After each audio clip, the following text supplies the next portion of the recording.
Hi hello everyone FIUGP MDC മാത്സിൻ്റെ പുതിയൊരു വീഡിയോയിലേക്ക് എല്ലാവർക്കും സ്വാഗതം. ഇന്ന് നമ്മൾ കുറച്ച് ക്വസ്റ്റ്യൻസ് വർക്കൗട്ട് ചെയ്ത് നോക്കാൻ വേണ്ടി പോവാണ്. ഫസ്റ്റ് ക്വസ്റ്റ്യൻ നോക്കാം.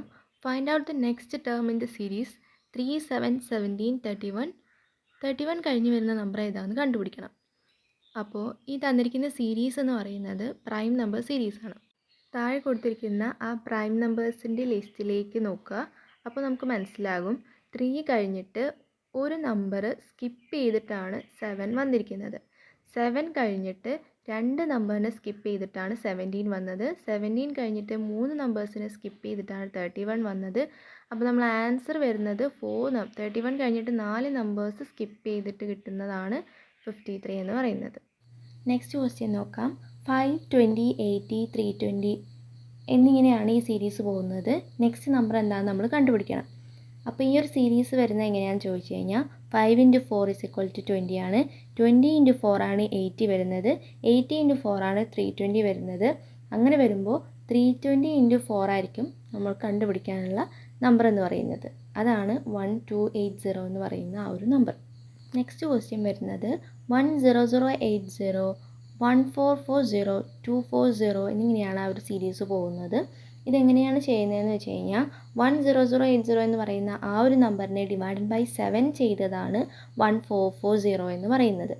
അതുപോലെ 1440 എന്ന് പറയുന്ന ആ ഒരു നമ്പറിനെ ÷ 6 ചെയ്തതാണ് 240 എന്ന് പറയുന്നത്. ഇനി നമുക്ക് കണ്ടുപിടിക്കേണ്ട ആൻസർ എന്ന് പറയുന്നത് 240 ÷ 5 ആയിരിക്കും. അപ്പോൾ ആൻസർ വരുന്നത് 48 ആണ്. ഈ ഒരു സീരീസിൽ നമുക്ക് കാണാം ഓരോ നമ്പേഴ്സും ഇങ്ങനെ കുറഞ്ഞു വരുന്നത്, നല്ല രീതിയിൽ കുറഞ്ഞാണ് പോകുന്നത് അല്ലേ. അപ്പോൾ എന്താണ് അവിടെ ചെയ്തിരിക്കുന്നത്? ഡിവിഷനാണ് ചെയ്തിരിക്കുന്നത്. തൊട്ട് മുന്നേ ചെയ്തിരിക്കുന്ന ആ ഒരു സീരീസിൽ നമുക്ക് കാണാം 520, 80, 320 അതങ്ങനെ വലുതായാണ് പോകുന്നത്. അപ്പോൾ നമുക്ക് എന്ത് മനസ്സിലാക്കാം? അവിടെ മൾട്ടിപ്ലിക്കേഷനാണ് ചെയ്തിരിക്കുന്നത്. നെക്സ്റ്റ് ക്വസ്റ്റ്യൻ എന്ന് പറയുന്നത് നമുക്ക് നോക്കുമ്പോൾ തന്നെ മനസ്സിലാകും 1, 4, 9, 16, 25 അതെന്താണ്? സ്ക്വയേഴ്സ് ആണല്ലേ. 1 square, 2 square, 3 square, 4 square, 5 square, 6 square ആണ് 36 എന്ന് പറയുന്നത്.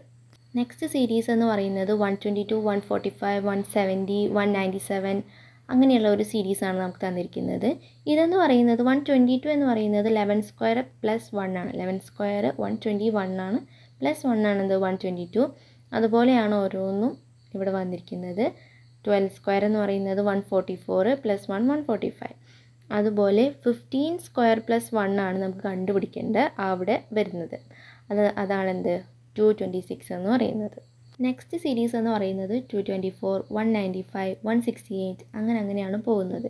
ഇത് വന്നിരിക്കുന്നത് എങ്ങനെയാണെന്ന് ചോദിച്ചു കഴിഞ്ഞാൽ 15 സ്ക്വയർ - 1, 14 സ്ക്വയർ - 1, 13 സ്ക്വയർ - 1, 12 സ്ക്വയർ - 1 അങ്ങനെയാണ് പോകുന്നത്.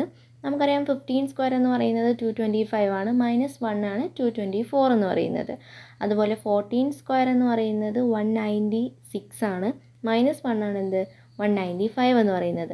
നമുക്ക് കണ്ടുപിടിക്കേണ്ടത് 12 സ്ക്വയർ - 1 ആണ്, അതാണ് 143 എന്ന് പറയുന്നത്. നമുക്കറിയാം 12 സ്ക്വയർ 144 ആണ്, -1 ആണ് 143 എന്ന് പറയുന്നത്. നെക്സ്റ്റ് ക്വസ്റ്റ്യൻ എന്ന് പറയുന്നത് 420, 930, 1640 അങ്ങനെയാണ് ആ സീരീസ് പോകുന്നത്. ഇവിടുത്തെ സീരീസ് പോകുന്നത് എങ്ങനെയാണെന്ന് ചോദിച്ചു കഴിഞ്ഞാൽ 20 സ്ക്വയർ + 20, 30 സ്ക്വയർ + 30, 40 സ്ക്വയർ + 40. ഇനി നമുക്ക് കണ്ടുപിടിക്കേണ്ടത് 50 സ്ക്വയർ + 50 ആണ്. നമുക്കറിയാം 20 സ്ക്വയർ എന്ന് പറയുന്നത് ആരാണ്? 400 ആണ്. 400 + 20 ആണ് 420 എന്ന് പറയുന്നത്. അങ്ങനെയാണ് ഈ ഒരു സീരീസ് പോകുന്നത്. ഇനി നമുക്ക് കണ്ടുപിടിക്കേണ്ടത് 50 സ്ക്വയർ + 50 ആണ്. അതാണ് 2550 എന്ന് നമുക്ക് കിട്ടിയിരിക്കുന്നത്. ഇനി ഈ ഒരു സീരീസ് പെട്ടെന്ന് മനസ്സിലാവാൻ വേണ്ടിയിട്ട് ഞാൻ പറയുകയാണ്. 2 സ്ക്വയർ 4 ആണ്, അതിലേക്കൊരു 20 വന്നതാണ് 420. 3 സ്ക്വയർ 9 ആണ്, അതിലേക്കൊരു 30 വന്നതാണ് 930. 4 സ്ക്വയർ 16 ആണ്, 16ലേക്കൊരു 40 വന്നതാണ് 1640 എന്ന് പറയുന്നത്. അതായത് 2 സ്ക്വയർ 4 ആണ്, അപ്പോൾ 20 സ്ക്വയർ എന്താ വരിക? ആ ഒരു 4ലേക്ക് 2 0 വരുന്നതായിരിക്കും, 400 ആണ് വരിക. നെക്സ്റ്റ് ക്വസ്റ്റ്യൻ എന്ന് പറയുന്നത് 1827 ആ ഒരു രീതിയിലാണ് പോകുന്നത്. ഇതെന്ന് പറയുന്നത് ക്യൂബാണ്. 1 ക്യൂബ്, 2 ക്യൂബ്, 3 ക്യൂബ്, 4 ക്യൂബ് അങ്ങനെയാണ് പോകുന്നത്. 1 ക്യൂബ് 1 തന്നെയാണ്, 2 ക്യൂബ് 8, 3 ക്യൂബ് 27, 4 ക്യൂബാണ് നമുക്ക് കാണേണ്ടത് 64. അപ്പോൾ ഇന്നത്തെ ഈ വീഡിയോ ഇത്രയേ ഉള്ളൂ. എനിക്കറിയാം ഞാൻ വീഡിയോസ് ഇടുന്നതിൽ ഒരുപാട് ഗ്യാപ്പ് വരുന്നുണ്ട്, സമയം കിട്ടാത്തതുകൊണ്ടാണ് കേട്ടോ. അപ്പോൾ ഈ ഒരു വീഡിയോ എല്ലാവർക്കും മനസ്സിലായി എന്ന് വിചാരിക്കുന്നു. Thank you.